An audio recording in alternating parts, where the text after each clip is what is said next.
आम आदमी पार्टी फुटली। राघव चड्डा, संदीप पाठक, अशोक मित्तल यांच्यासह राज्यसभेची 7 खासदार भाजपसोबत। भाजपचे राष्ट्रीय अध्यक्ष नितीन नबीन यांची भेट घेतली। आम आदमी पार्टी आता भ्रष्ट लोकांच्या हातात, मी गुन्ह्यामध्ये सामील होणार नाही। राघव चड्डांची केजरीवालांसह आपच्या नेत्यांवर टीका। भाजपने पुन्हा एकदा पंजाबला धोका दिला। राघव चड्डांसह 7 खासदारांच्या भाजपमध्ये जाण्याच्या निर्णयानंतर केजरीवालांचे ट्विट। काही खासदारांच्या घरी ईडीने छापे टाकले। भाजपकडनं ऑपरेशन लोटसचा घाणेरडा खेळ। पंजाबची जनता गद्दारांना कधीच माफ करणार नाही। आपच्या संजय सिंग यांचा हल्लाबोल।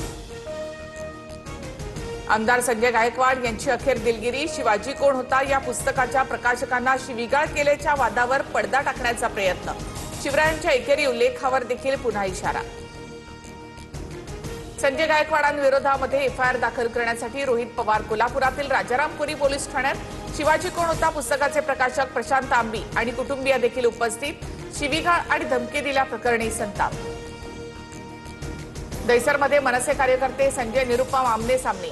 रिक्षा टॅक्सी चालकांसाठी मराठी सक्तीच्या निर्णयाला विरोधानंतर मनसे कार्यकर्त्यांकडून निरुपम यांच्या गाडीवर दगडफेक। कार्यकर्ते पोलिसांच्या ताब्यात।